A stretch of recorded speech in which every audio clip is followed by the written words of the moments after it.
everybody. I'm delighted to be able to welcome you all here this morning. I think we're going to learn a lot in the next 75 minutes.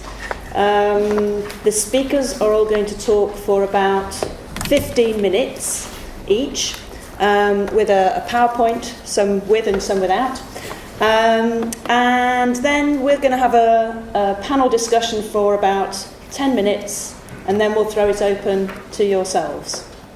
Okay, so first I'd like to introduce Dr. Malena Janson, who is a senior lecturer at the Centre for the Study of Children's Culture at Stockholm University. She has a number of research interests in focusing on the representation of children and childhood in film and television, children's cinema aesthetics, and film education, especially as an ideological tool. Steve Connolly, who is a former film and media teacher, now working at the University of Bedfordshire in the School of Teacher Education.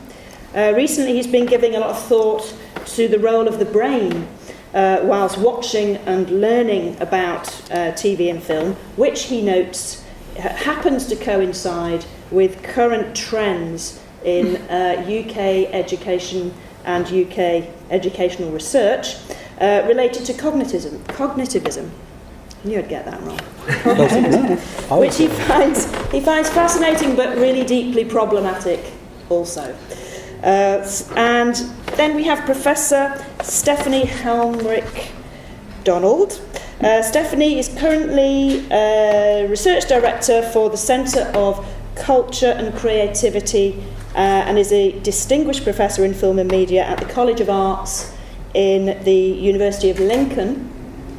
And before this, she was professor at the University of New South Wales in Sydney, where she also served as academic lead on the Grand Challenge for Refugees and Migrants.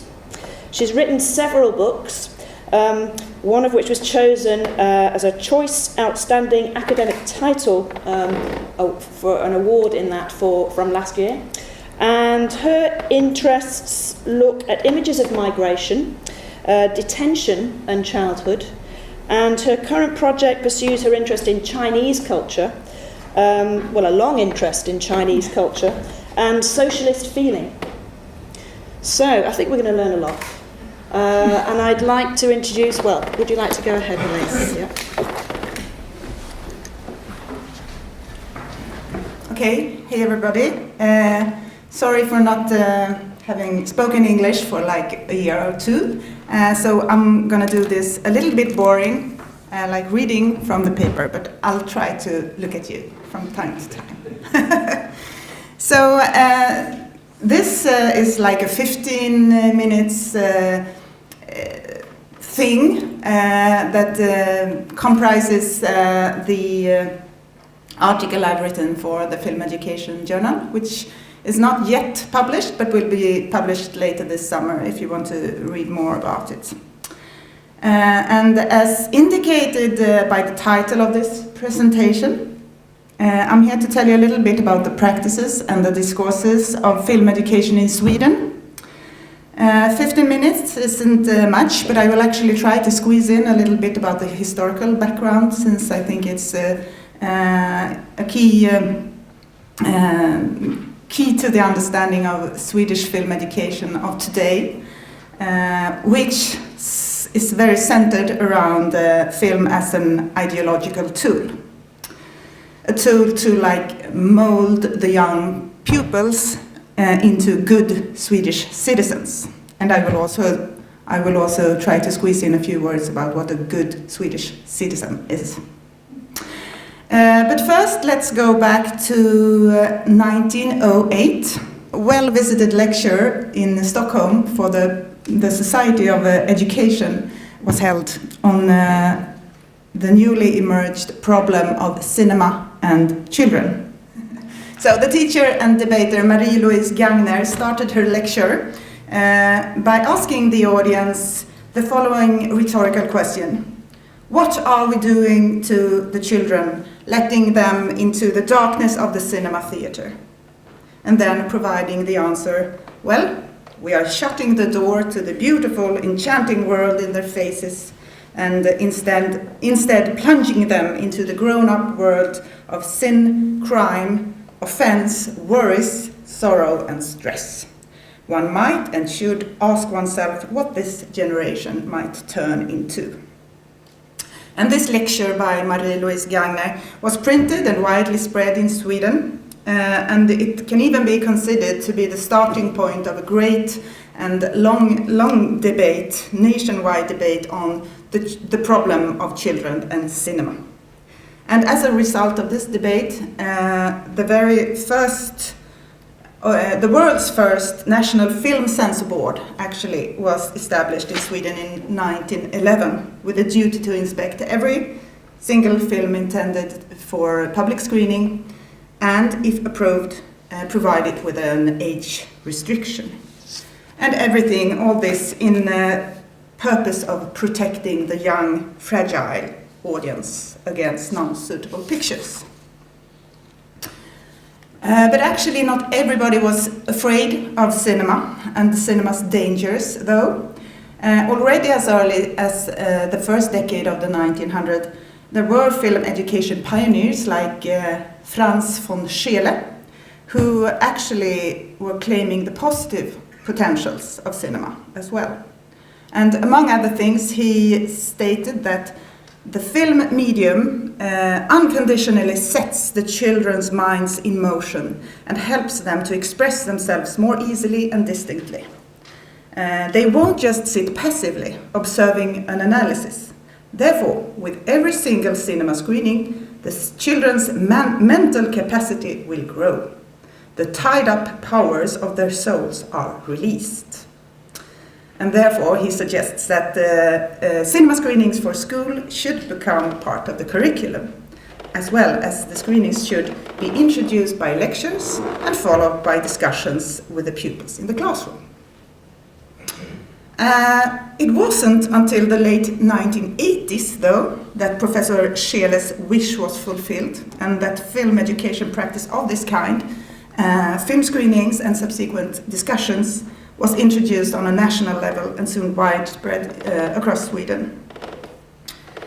And when this happened, in 1988, though, the aim was not any longer primarily to release the powers of the pupils' souls, but one could claim almost the opposite. Because shortly, film education in Sweden became an educational tool to, so to speak, mold the pupils into good human beings. Expressed harshly, I would say that film education in Sweden has more than anything else been used as a way to implant certain attitudes into young people, to foster them into good Swedish citizens. And the same can also be said about Swedish children's cinema, which I studied in my PhD thesis, Cinema of Best Intentions, 60 years of Swedish children's film as education and entertainment. Because ever since what is usually called the first real Swedish children's film, called The Children of Frosty Mountain from 1945, Swedish cinema for a young audience has been permeated by national discourses, not least manifested in the protagonists' young bodies and minds. For example, the young heroes of The Children of Frosty Mountain, Ante and Malena, functions as personifications of the ideal future citizen of a prospering Swedish nation. The film is the story of 7 orphan siblings who set off on a troublesome journey on foot from a remote village in the north, up high in the north of Sweden, traveling south. And despite the hardships, the older kids never lose their hope and never give in to whining or fighting. And along the road they encounter good people who helps them or even take the smaller boys and girls in as foster kids, as well as bad people who deceive and even try to rob them. Eventually the whole little family have found new good homes and each of the children can look forward to a bright future. This film was based on a Swedish children's classic, a novel from 1907. And it was unisonally acclaimed both by critics and the audience. One of the film critics burst out, "Imagine what a great education such a film constitutes, in contrast to all other rubbish whereby you stuff the minds of children." And the rubbish mentioned in the review most probably referenced to the whole supply of Hollywood movies that was screened for hordes of kids during the matinee hours in the weekends. So this film premiered in the year of 1945. The neutral Sweden was unperturbed by the war. It was a rich and stable democratic country where the Social Democrats had already been in power for decades and would continue being so for another 30 years. Lots of social and economic reforms, such as statutory vacation, child benefit and free school lunches, aiming at creating equality among people, were carried through. But to achieve this ideal Swedish welfare state, this folkhem, the people's home, as it was called, everybody had to contribute. Everybody had to set good examples, just like Ante and Malena in the film. And what then characterizes these two ideal citizens, these role model siblings?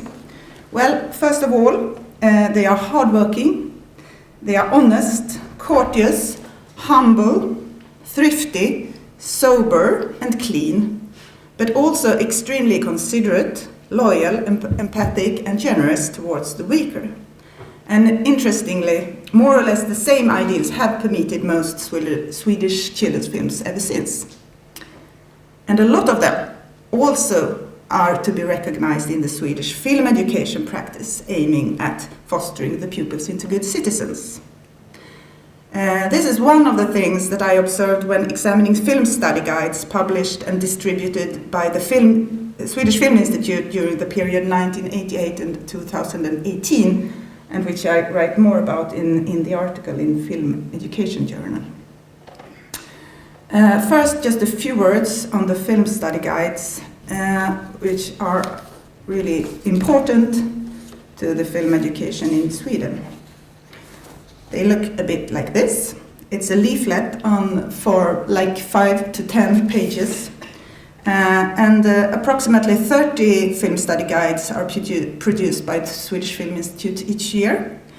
And they are used both frequently and widely by film educators and teachers, and can therefore be said to influence the film education practice across the country. So after visiting a cinema during school time, the pupils usually return to the classroom to discuss the film together with a teacher and perhaps maybe also a professional film educator. And to do this, the film study guide is key for the discussion, both used as a starting point and as a solution. Thereby, I would say that the texts provide key information about the fostering discourses in Swedish film education.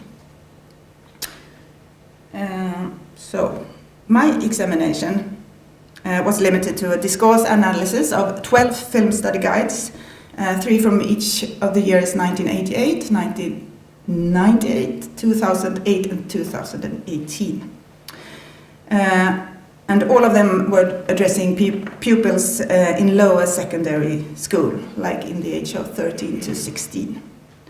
And the aim of the study was to indicate what constitutes this Swedish ideal citizen of the future, according to the study guides. My main focus was directed towards 3 different aspects of the texts. First, the so-called meta-discursive elements, such as instructions on how to use the guide. And second, recurring themes and subject matters that the text encourages the pupils to engage in. And third, the way the sender is addressed, by the way the sender addresses the reader. So my analysis tried to answer questions like, what are the conveyed intentions of the study guides? Which are the re-emerging topics? How are these presented to the reader? Are there any differences between study guides from different times? And so, if so, what are these? So, what did I find? My analysis demonstrates that the most frequent themes concerns basic human rights of equality and human relationships, declared actually in the UN's Declaration of the Human Rights. Furthermore, these subject matters are approached in a way that closely corresponds to the curricula, which in turn reflects the basic principle of Swedish democracy. The study guides, they provide little or no room at all for deviant opinions in the classroom, and this is further consolidated by certain semantic qualities of the texts, such as presuppositions, implied authority, and an appeal to emotion. So taken together, the content and the form, the semantics of the film study guides produced a most convincing argumentation. And at least in theory, just like the children of Frosty Mountain, the study guides foster the pupils into good future citizens for whom honesty, respect, generosity, empathy, and tolerance are held high. Equality in a broad sense is the far most frequent topic, and this can then be divided into sub-themes like gender equality, anti-racism, LGBTQ rights, class differences, and age generational order. So the ideal future citizen, thus, according to the film study guides, is an indisputable feminist and anti-racist that values friendship and honest relations. He or she stands up for her opinions and battle all forms of injustice. And now I can't help a personal reflection, because I think that this is all fine, well, at least in some ways. But I also can't help to think about the pupil that cannot identify with this ideal youngster, or who actually does not agree with the values that the film study guides take for granted. He or she who does not provide the right answers to the questions raised in the texts. In my PhD thesis, I called Swedish children's film cinema of best intentions. And likewise, I would say that the Swedish film education practice is also film education of best intentions. It's nice, it's likable, but it's also very naive. Do we really think that film education can turn a sexist into a feminist, or a racist into an anti-racist? Is it really that easy? I don't know, but I definitely doubt it. And to find out, I think that a lot of more research ought to be done, a lot of more observation carried out of what actually goes on and how the film education is done and met by the students and the teacher in the classroom.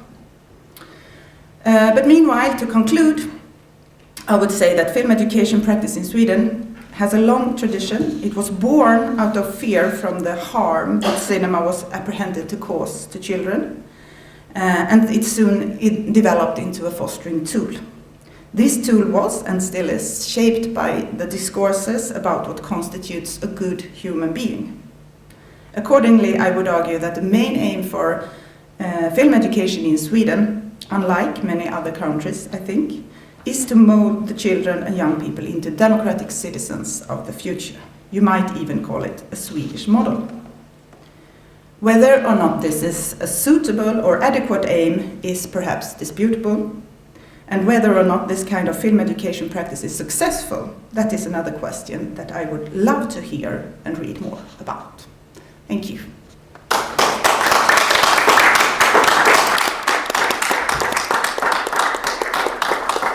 I'm Steve Connolly. I'm going to talk just from some notes, and I've got a few things I want to show you, but it's not like a PowerPoint. It's just some illustrative items.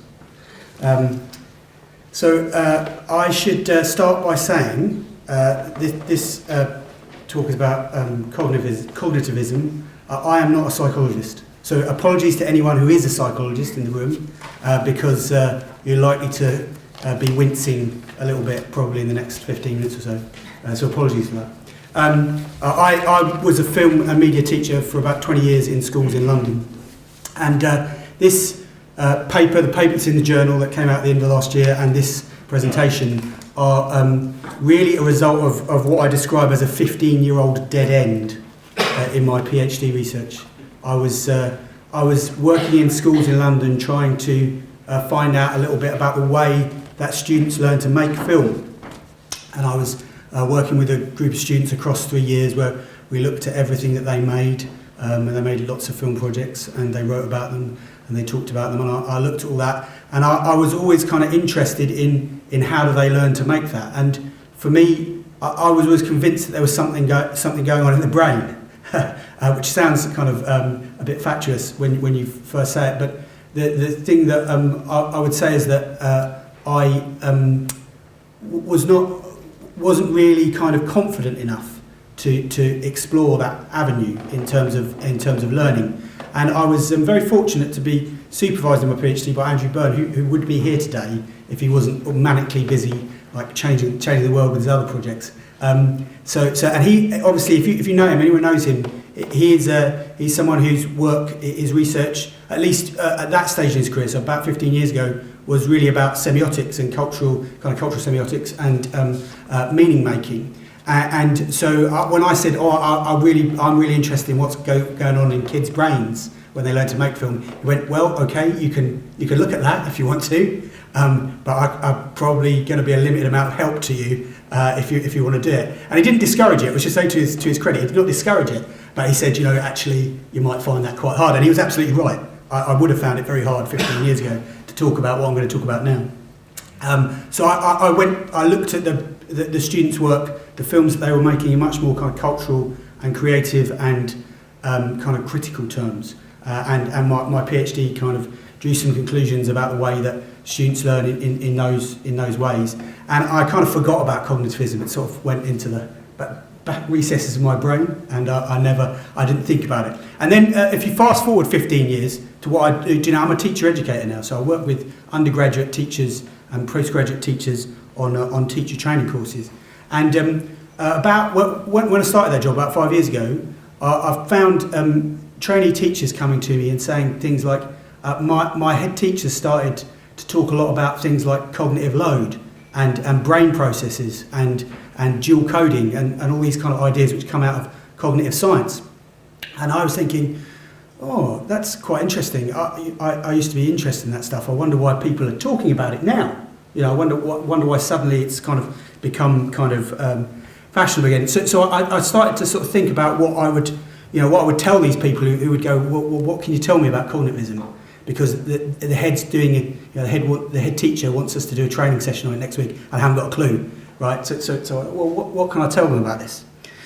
So I thought that I would go back to a guy who I had read in my early PhD stage, which is David Bordwell. And I remember quite vividly Andrew Byrne saying to me, you read his essay, A Case for Cognitivism. It's a really terrific kind of introduction of what we might think about the role of the cognitive in watching and teaching film. And he writes it in the late 80s when he's sort of starting to move away from what he calls the Lacanian story. And he's starting to think about what goes on in the brain. So what's interesting to me about some of this is that it coincides with some things that are happening in British education. So this is in England. We have Ofsted. Obviously, Ofsted are the school inspectorate, and this is the new inspection framework. And one of the things that's really interesting when you read all the stuff that inspectors are told about the new inspection framework is their definition of learning. Okay, so this is effectively the official definition of learning in England now. Right? So learning is defined as an alteration in long-term memory. Right? If nothing is altered in long-term memory, nothing has been learned. Right? Okay. So this is what I mean. I'm a horror film fan. Right? So I really love horror films. I spent a lot of time writing about and watching them and stuff like that. And this taps into my kind of existence as a horror film. I am both horrified and fascinated by this, right? So I'm horrified that the definition of learning has been like reduced to this, but I'm also fascinated. So how have we arrived at a point where this is the definition of learning, right? Because I personally, as a teacher, think that the definition of learning is much broader than this, and I'm interested to know how we got to it. Now, this quote comes from the work of a guy called John Sweller, who I'll talk about, who's an Australian cognitive psychologist, who I'll talk about, who has, for reasons that I can't quite work out, I think it's to do with social media, has become really popular with British policymakers and a certain section in educational thought in Britain. And I can't quite work out why, but lots of people kind of really kind of go for his stuff. And he is actually, when you read his research, as I'll outline in a minute, he's quite humble. He doesn't make the claims for his work that some other people do, which I think is quite interesting. But I thought I'd do that because I mean, it's in a situation where trainee teachers are kind of having to think about what the role of the brain is. So I'm a film and media educator. I have been for 20 years. So it kind of ties in with some of the things. What is the role of the brain, and to what extent do we as teachers need to think about it? Now, if you read this, you think that all learning is cognitive, like all learning is cognitive, okay? And I have a problem with that. But I'm also in a pragmatic situation where trainee teachers have to think about the fact that they are going to be asked to think about learning in a cognitive way. So I think that's part of what I in the paper, in the article, I call that part of the cognitive turn. And now some of the, if you're a sociologist will a lot of talk about what they call the knowledge turn at the moment. I think those two things are aligned. So there's a lot of talk in education about what types of knowledge you ought to teach kids, and also what the role of the brain is in that. And I think that actually those are part of the same things. They're sort of actually part of a kind of attempt to sort of return to kind of traditional ways of teaching, but also actually to try and pin down what teachers should do in a way that I'm kind of personally quite uncomfortable with. I just sort of think about why I kind of ended up looking at David Bordwell, because David Bordwell was the only in my academic studies, he was the only guy I'd come across who actually talked about like film and media in a cognitive way. Now, I'm probably guilty of not having read very much. That's really what it's about, is that he was the only guy who talked about cognitivism. And when I was talking to all these trainee teachers who wanted to know about cognitive, I thought, well, I'll go back to what you know. I'll kind of reread Bordwell. And I actually kind of, the interesting thing about that is that he has some things to say about learning as a whole, not just about learning to watch film. And I think the thing that is quite interesting about Bordwell is that he's thinking about some of the problems that educationalists are thinking about now, but 30 years ago. So he's starting to think about, well, how do we learn? What are the structures in our brain that facilitate us when we watch a film? What are the structures in our brain that facilitate our understanding of it? You know, how is what's going on in there when I watch a film and enjoy it? And he's starting to give some thought to that, some time ago. Now, I should say at this point that I am a pretty committed kind of constructivist, and largely a social constructivist. I think you learn by doing, and I think in media and film you can't learn very much unless you actually make films and you actually engage with the filmmaking process. And I do accept that there's cognitive stuff going on. I accept that the brain's part of it, and I think it's got something to say. But I think I'm quite sceptical about how far that goes. Okay, so one of the most interesting things that I've ever read about the brain is by this guy, Jerry Fodor, who's an American philosopher and psychologist, and he says he's got this thing called the first law of the non-existence of cognitive science. Like he doesn't think the cognitive really exists. So he thinks that you can tell a lot about inputs and outputs of the brain, but actually, because empirically you can't kind of say what's going on cognitively. You can say what's going on neurologically, so you can look at brain chemistry, but that's not the same as thought, right? So he says actually cognitive processes are really bad candidates for scientific study. Like you can't because you can't really tell. And now a lot of cognitive scientists will argue that now. They'll go, actually, if you join up the dots between the neurology and and the cognitive stuff, you can tell. But the reason why I like what he's saying is it expresses a scepticism, which I think teachers probably ought to have, which is, I can think a lot about my teaching of film. I can think a lot about the students learning of film, so that the outcomes of the things that they do to show that they've learned it. But actually, quite a lot I can't know, because that's in the learner's brain, and I can't know all of that. Okay, I can know some things, but I can't know it all, right? So I'm kind of quite interested in that as a sort of starting point. It sort of expresses my scepticism about the role of the brain in watching film. And interestingly, Bordwell, in A Case for Cognitivism, which he writes in 1988, it sort of expresses something not dissimilar. He says, cognitivism isn't a theory of everything. It's not going to solve like it's not going to explain why we watch film or kind of all the sort of things that we need to know about watching film. But he says it's a starting point, because for a lot of people, that they watch film and they get pleasure from them, and they don't impose a kind of semiotic structure on it, or they don't impose the kind of semiotic structure that film scholars impose on film. They go to the cinema, they watch the film, it has some kind of particular things that they get pleasure from, and then they go. And he said what we ought to think about is that the watching bit. How are they watching? What are they being drawn attention to? What are they perceiving? And those are the kind of interesting things. And it's interesting, John Sweller, who wrote that comment about who wrote that quote, he says actually cognitive load and subcognitivism isn't a theory of everything either. It's like it can explain some things in learning. He's talking about what are the optimum conditions for learning, but actually he says, there's some things it just doesn't work for. You can't really apply it to things that have got like quite effective domain, things that are about personal expression, art stuff doesn't really work. So it works fine for maths and physics, where you can measure how much the kid learns and how much they've understood. Actually, there's lots of things it doesn't work for. So there are two cognitivists who say, all right, we're cognitivists, but there's limits to cognitivism, right? Which I think is quite interesting. What's interesting is that, and what's part of that as well, is that some people forget that those two thinkers have said that. I think it's quite important to notice that a lot of cognitive science, it acknowledges its own limitations, and we should be thinking about that as well.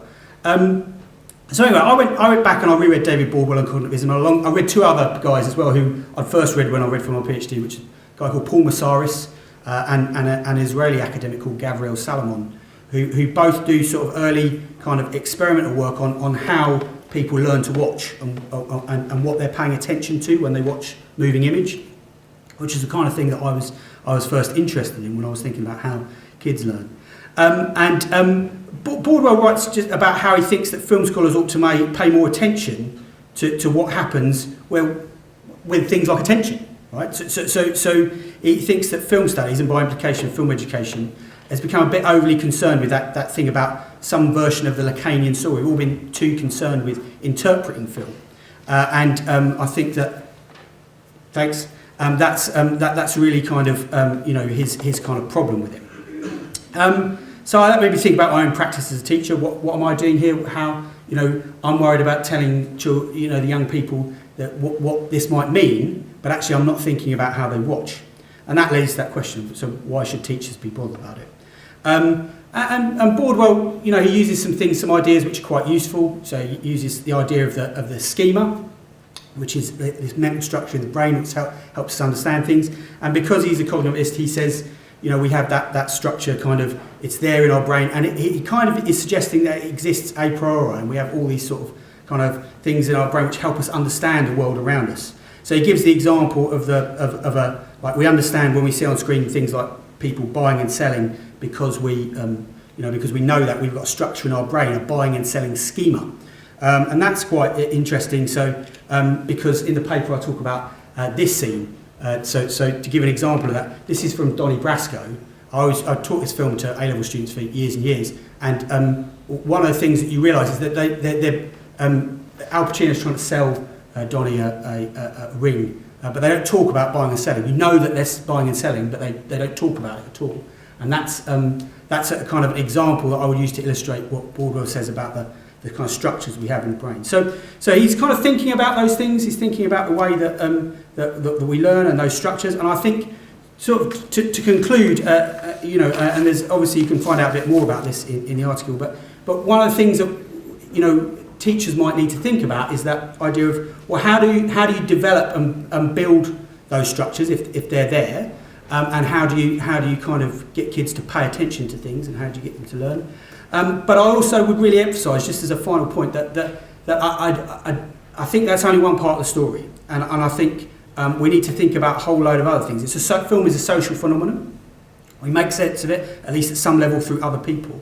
And as with education, I think we can use ideas about the cognitive and from cognitivism to help us think about how we learn. But that learning can't be simply about our own capacity to watch and remember. It can not only be about memory, it can only fully becomes learning when we apply it. And this must be a social phenomenon. Thank you.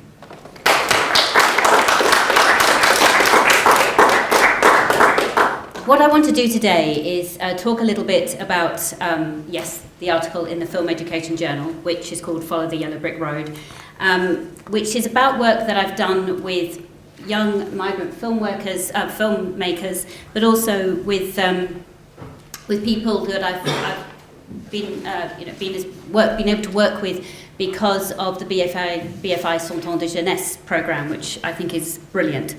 So what I think I'll do is I'm going to just read the introduction to the paper, which positions me, and I hope the film will come up in a second. Then I want to show you the film, which will actually take 6 minutes or 5 minutes, I think. So I'm taking a block of the time for that, because then I want to just reflect back on what's happening in that film and how the Cent Ans process transferred. I know it's a worldwide process, but I transferred it to Australia, and I just want to think about what that process was and what some of the learnings were from that. And look at me use that education word, learnings. I love it.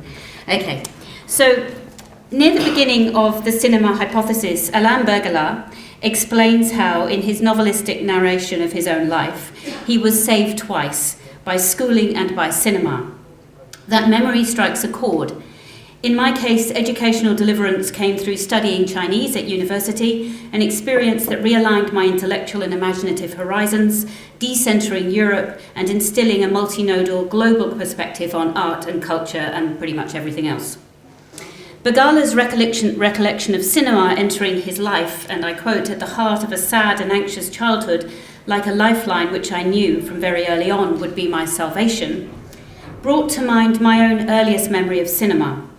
In the mid-1960s, aged about 3, I was in a large cinema in the English port city of Plymouth, watching the core film that saw my childhood in, The Wizard of Oz from 1939.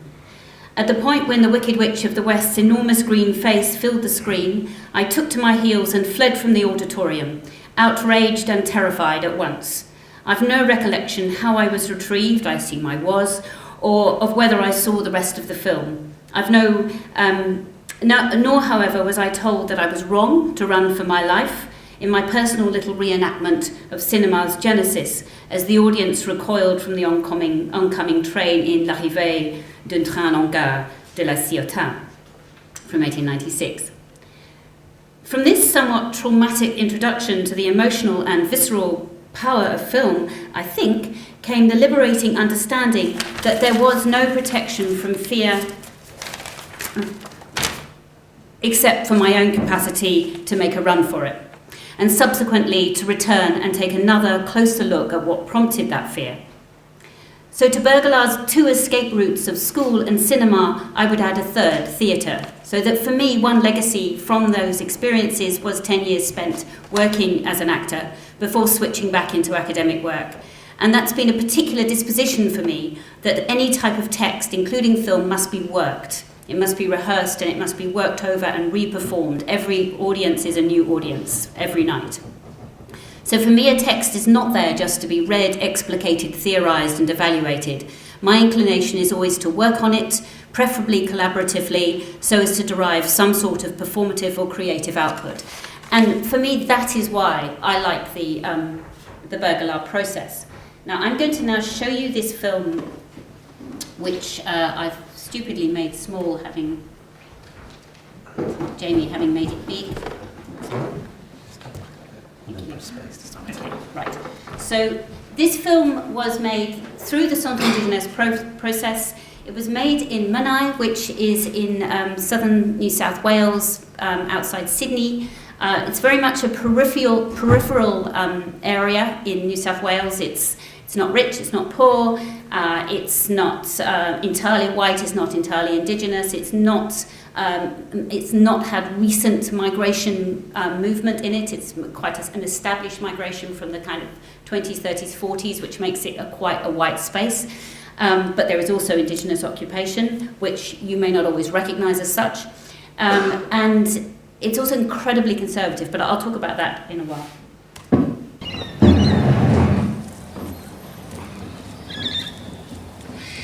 When you're on your way home, buy some lettuce, bread, and milk for dinner and breakfast. Mother's Day's on Sunday. Can we buy some flowers or chocolate? The head teachers, 10 o'clock, another meeting with a new student. Yeah, 13th of June. I'll come in a week before just to make sure everything's okay. 11:50 final meeting. Hey, Dad, can you maybe get me the new Mega Sizzle? Kids football training, 4:15 this afternoon. 9:30, you have a meeting with the When you're on your way home, buy some lettuce, bread, and and milk for dinner and Yeah, breakfast. 13th of June. I'll come in a week before just to make sure everything's okay. 11:50 final meeting. Your other meetings have the paperwork on your desk and especially complete the enrollment forms. Oh, Mr. Boyd called. He wanted to know about the solar panels and he wanted to know, are we still a power station? Can we buy some? The auditor called. He's down for the 4th of April. He emailed you and the policies you need to go through are on your desk. 11:50 final meeting. Your other meetings have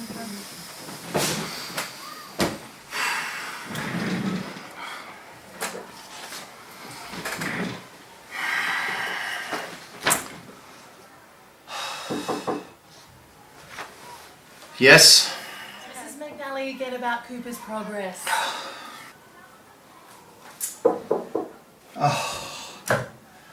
Yes? Oh, I put the papers on your desk for the Japanese students to sign.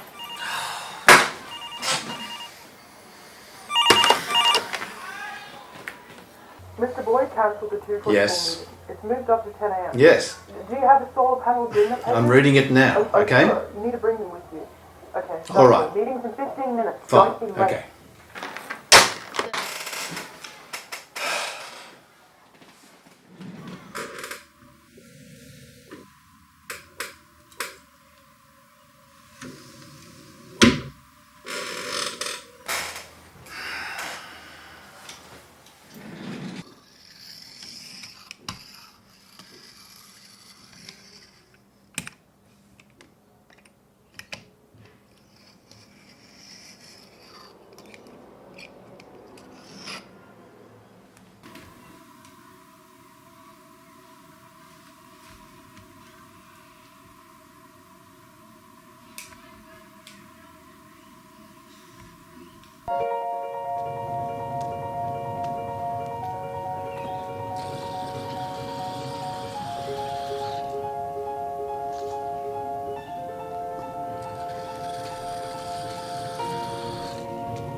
was made by the group of students who you saw named. There were about 6 of them most closely involved.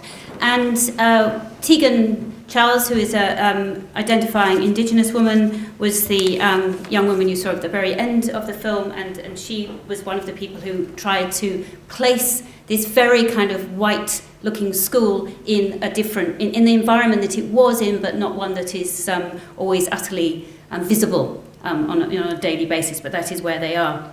But there were all sorts of other things that came into it around they're embedded in an agricultural school as well as an ordinary high school.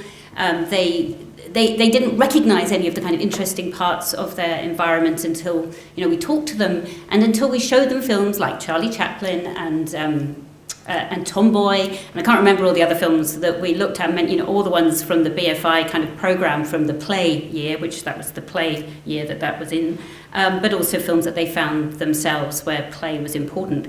And what I found most kind of, I guess, 3 things I learned from that. One was that place is extraordinarily powerful when you take it out. So I find that film, it's a very little film, but I find it really moving because it takes me right back to a particular place where those young people live and the different ways in which they inhabit place, to the ways perhaps some of the students who watched it in the screening in London, many of whom were actually from London, so they live in somewhere completely different. The acknowledgement of country, which is absolutely fundamental to any kind of respect between Indigenous ownership of the land and occupation of the land by other Australians, and the way in which the students tried to just touch on that. They were quite a gentle touching on it at the end with the music, but nonetheless they had a go. And then I suppose finally that real sensitivity towards adults. I really liked the way they turned it round and saw that play was something that they could take for granted up to a point, although they were 14, so they were on a cusp there. But it wasn't something that the adults around them could take for granted. So, I was thinking about that awful Ofsted quote that you gave us, Steve, in which case I've learned nothing because I'm senior, I forget everything every day. I have not been educated according to Ofsted, oh well. So I've lost myself, and I see I've done it again now. But I've really lost it. Okay, forget that. But the other thing that I just wanted to sort of draw to your attention was, despite all that wonderful kind of layering, the sense of place, the bringing something in and out, having a conversation, a true conversation across the continents and within country. There was also, massive conservatism. So we wanted that film to be screened in a short film festival up in the top end of Australia, and Greg could get it in because he programs it. But the teachers wouldn't let us because they were worried that it might be screened between films that had inappropriate content. I'm not quite sure what they meant by that. So we couldn't do it. I mean, we could have done it, but it would have been, disrespectful if we did. The students wanted us to do it, but the teachers didn't want it. So there were strange little concerns like that. The internet access was shocking. So actually screening films as part of the process was harder off the internet, was harder than it was when I worked with students in Guangzhou, migrant students in a very small little drop-in centre on the periphery of Guangzhou. It was much harder. So there were real obstacles to their learning, and they felt so far away from Sydney. It was untrue. It was like an hour bus ride, but it could have been 10 hours into the bush. It really was amazing. So just in terms of the infrastructure.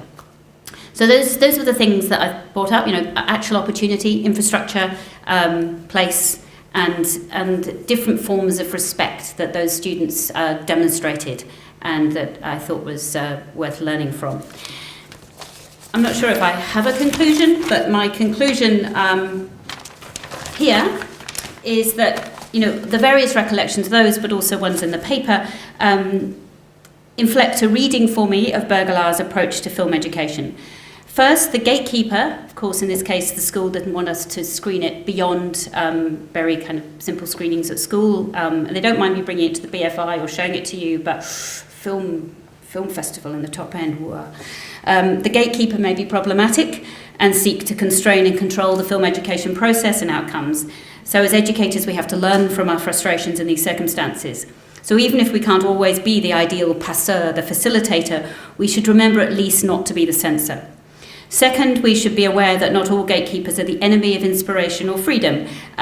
If they're attentive, generative, self-effacing, and as they were in this in many ways, and they all joined in and played with their cars, that could be because their motivations are truly generous, because they want to hold open gates to students and young people, but they can only do it in the way that they know how to do it, or that the way seems feasible and safe for them. So gatekeepers also need to be looked after a little bit. It's also worth remembering that young people have their own ways of dealing with intrusive or demanding gatekeepers, and I feel in a way the students really took their teachers and dealt with them by putting them in the film. So Tegan became a harridan. It was wonderful watching her sort of boss there. He was the head of English, not the headmaster, the guy who played the headmaster. And she just had so much fun with him. And they had them on Saturdays, and they did all sorts of stuff. And they had them in for second sound takes and things. And they really took control. So it was a wonderful process of reversing control as well. And the teachers went along with that really nicely. So that's it. Thank you.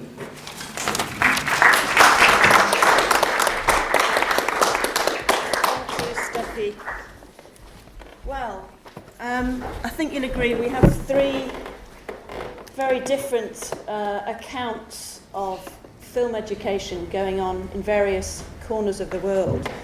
I think what we'll do is have a little chat about something that might bring these things together.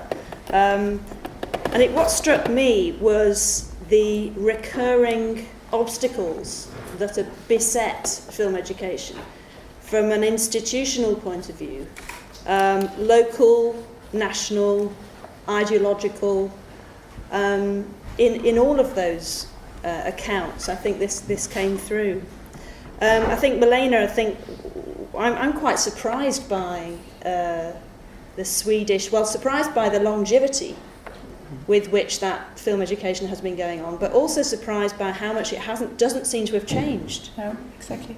I don't know if you want to say anything about that, because there seems to be a kind of silver bullet, instrumentalized ideological value to that. I would say that I used to work at the Swedish Film Institute, and if they were here today, they would not agree with me on this. This is like the researcher's point or perspective on it, because it's not really visible. It's under the radar. Exactly.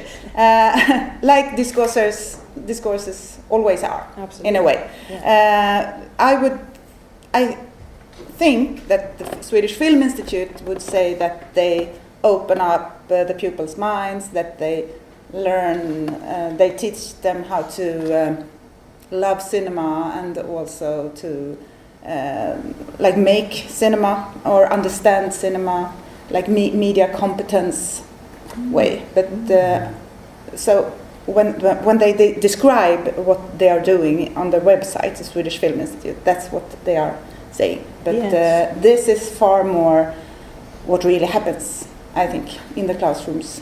Yeah. And I think that also speaks to the cognitive turn in terms of those kind of a priori assumptions that are made that shape the whole approach to film education, which, as Steve was saying, really fits with the educational, cognitivist, highly instrumentalized and very useful for assessment kind of ways in which it's developing, if you can call it that, in England. I hasten to say in England. Yeah, we should be really clear about that. There are many more countries with enlightened views of curriculum than England. Yeah. I think that's true. I think that if you look at, so even where there is kind of specific film outcomes attended. So if you take the GCSE and A-level qualifications in England for film, they are very instrumentalised in terms of their content. Set texts, things of lists and ideas that you must study.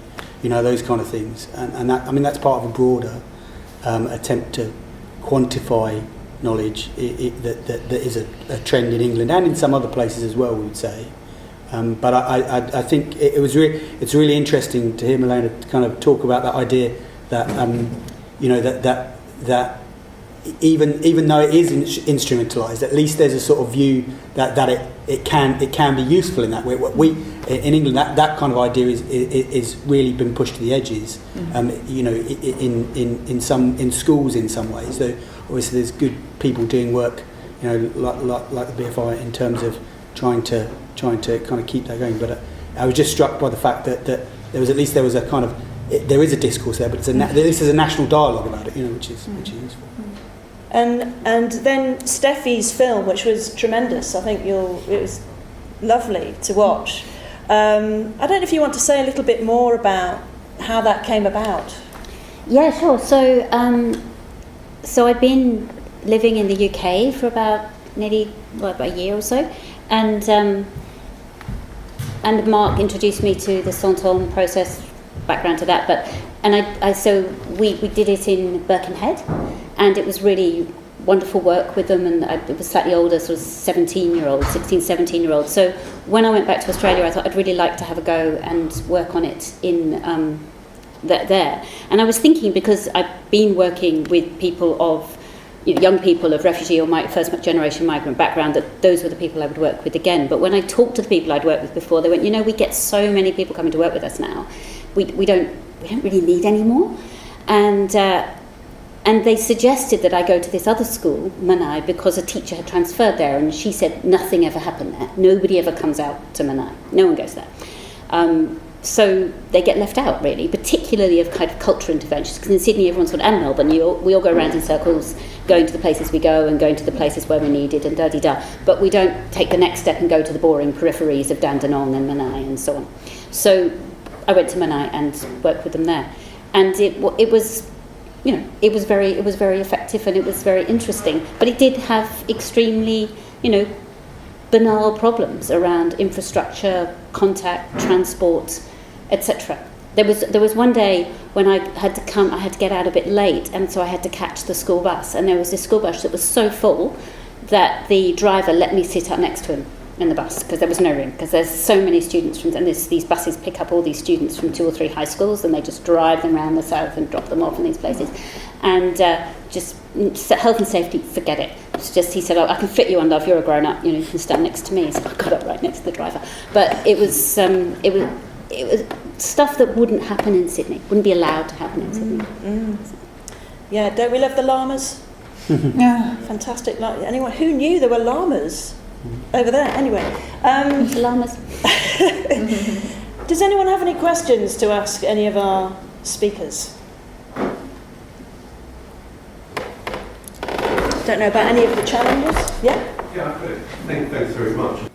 A question, Malena, about what your process was of choosing the small number of films you looked at. I mean, is every film that the Swedish Film Institute looks at a fundamentally positive role sort of film, or are there more pessimistic art films that they champion as well? So I'm just thinking of that kind of things that film institutes like to champion.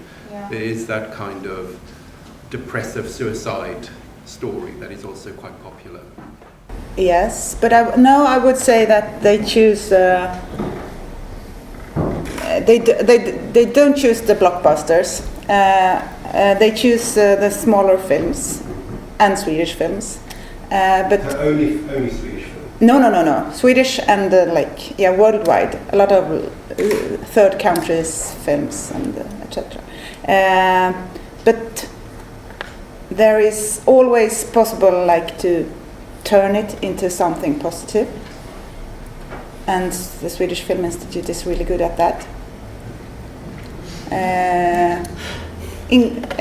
For good or bad. Sorry, that wasn't really an answer. You wanna? Yeah. Mark, and then at the back. Yeah, was there a question? Sorry, Mark, carry on. I'm just going to extend that thought a little bit. Mm-hmm. Does it actually matter what the choice of films are if the kind of structure of feeling is around creating positive citizen behaviour, that the Swedish Film Institute could look at any film and then find ways of kind of framing it so that it's about encouraging particular kinds of behaviours and outcomes. Yeah, exactly. Yeah. But they probably wouldn't choose like a sexist film. That would be too problematic, I think. Okay. Yeah. Hi.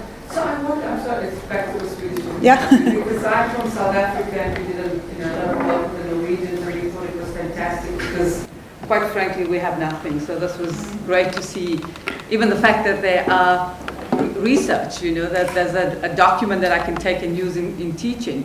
So my interest now is with the change, and I saw that over the last 15 years, with immigrant communities, and how are the Norwegians, maybe the Swedish in particular, dealing with those issues. So do they show films? How do they now deconstruct to give different meaning to other? Because they were never really other for a very long time. Yeah. So I'm talking about people of color, people from the Middle East, other people who have come in and lived among Swedish people. Yeah. And from the travels that we do, we know there's been a lot of tension. So how are they dealing with that now? Actually, from this Swedish Film Institute perspective, I would say it's a really important issue, and they are trying to deal with it. But it hasn't really. You can't see it in the film study guides.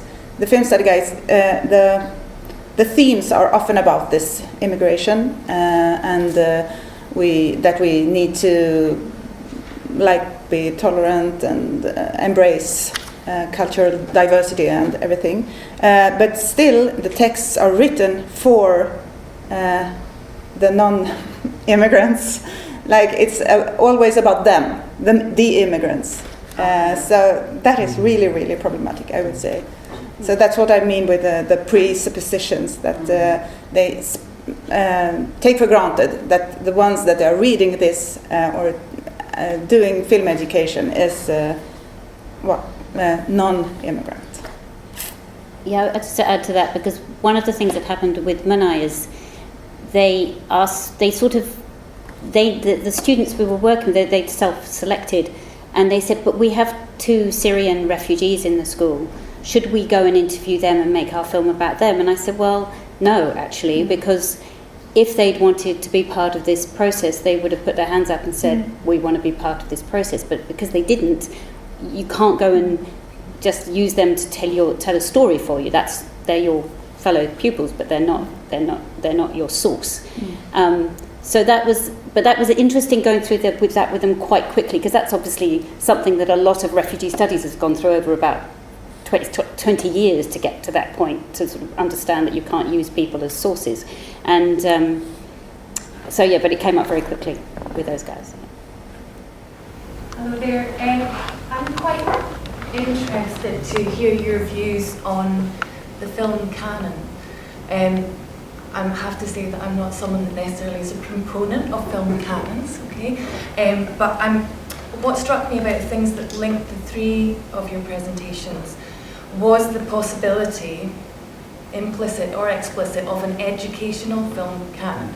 And that might be something that's international, something that's national, something that's emerged from film appreciation culture, or I'm thinking about your cognitivism as well. And are some films regarded as better for understanding the cognitive processes of reading a film and then making a film? What sort of film are you making with pupils when you're learning about filmmaking and the processes that go into that? And equally, what sort of film are you attempting to emulate when you're making a film, in Australia? I'm just interested to hear what your views are on that.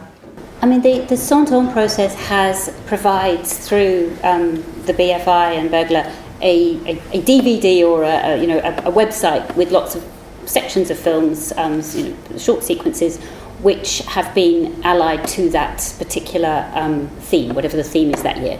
So I think that's quite an eclectic collection each year. I think they work pretty hard. There's a lot of French stuff, obviously, because it's coming out France, so it's the Cinematheque, so there's quite a lot of French stuff, which you don't necessarily show to your students in Australia, because then there's only so much they can take. And there's a lot of American, there's a lot of Wes Anderson, there was Chaplin, there were, various people. So it wasn't a canon built around a canon, it was built around a theme.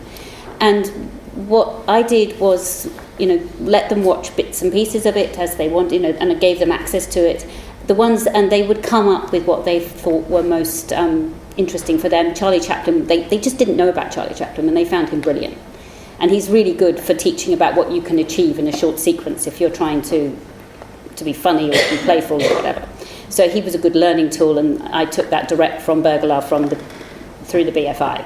That wasn't my idea, that was their idea, it was a good one. But I was interested to know that students really like Wes Anderson, who is he is a very famous filmmaker, but he's not one that I would have understood that a lot of 14-year-olds in Menai knew about, but 2 or 3 of the 7 did, and they really liked him, so we watched quite a lot of Wes Anderson. But beyond that, we just looked at more local films, so Australian films. We watched, I think the sequence that was really powerful was a sequence from Samson and Delilah, which is the Warwick Thornton film. I don't think it's in a canon. It should be, if there were such a thing. But there's a sequence in that where the young man is playing a guitar, and there's various play sequences in that. So we just went out and found our own canon, if you like, for the purposes of that particular exercise or that particular process. And we did the same in Birkenhead as well. And I did the same also when I was working with students on making themes about journeys. Because what I found when I was working with some Afghani students in London, and they did what you probably approve of. They turned any canon on its head. They said, we're only going to watch, well, they didn't say this out front, but they made me do it. They made me watch lots of horror films and lots of zombie films, because they said if I didn't understand processes of transformation in zombie films, I knew nothing about journeys. They were boys and they were taking the piss, but it worked. And so, yes, it has to be iterative and collaborative. Steve? Yeah, sure. It's a great question. So I would just make 2 or 3 brief points. One, if you return to David Bordwell's recent work, obviously he started his career looking, at the idea of film art and how you analyse what's on the screen. So one of the things that I didn't quite get to, but when I taught a lot of film analysis, you started with these kind of Bordwell's categories of looking at camera work, mise en scène, editing, and you get kids to write about all of those things. And one of the things that struck me is that particularly in his later work, Bordwell is very interested in what you see on the screen, not what it means. He leaves that to you, as a sort of thing. It's kind of drawing your attention to particular things that are on the screen. And I think that broadly, in terms of in film analysis, what I would do as a teacher is you'd try and encourage to look at things, kids to look at things, and then of course you'd end up telling them what you thought they meant, which really kind of defeated the object of the exercise a lot of the time, because you were sort of imposing kind of particular sort of value systems and ideas on them. And I think that kind of goes along with that idea of a canon. So a lot of teachers will find canons quite useful. And indeed, a lot of the sort of work around film studies, particularly in schools in England, is quite canonical. So it's lists of things that kids should watch, and this is what they should, who they should read in order to understand them, right? So now I come out of a media studies background originally, and media studies is largely anti-canonical. It seeks to destroy the canon and kind of get rid of it because it doesn't have that same kind of value system on it. But I think that there's a sort of some of it's really interesting to kind of talk about Begala. I think there are some problems with Begala in terms of the attempts to kind of create a canon which are a little bit problematic. But I sort of understand the idea that actually. Teachers who want to teach film, that there is some use in thinking about canon. So there is some benefit because it guides a particular kind of thought. So when I think last week I went to see a trainee teacher who's teaching film, and actually some of the structures in the qualification that he's teaching, which has a series of set texts looking from different periods in American film history, was actually really useful because it allowed him to guide his students through his own knowledge. So he knew loads of things about film, but he was looking for a structure to translate that into students. And I understand, I accept that there's a benefit in that. But I also think that some of it is, particularly in the filmmaking part, is obviously about challenging that. So encouraging students to kind of challenge those canonical ideas and flip them on their head. And I think that's quite difficult to do in a current climate, because in England certainly because a kind of practical filmmaking in both media and film has been reduced massively. So there's less, that students can do less of it in terms of the qualification. But I also think a lot of the ideas about curriculum and knowledge rely upon the idea that the student and the teacher has to accept that there is a received knowledge. They have to accept that there is a set, limited amount, films that are important. And these are the films that are important, and this is what you will learn. And that for me, that's deeply problematic. Okay. Well, it's just gone 11 o'clock. So do we have time for one more, or just no? I think we've got quite a long day. Yeah, we get ahead of ourselves now. Okay.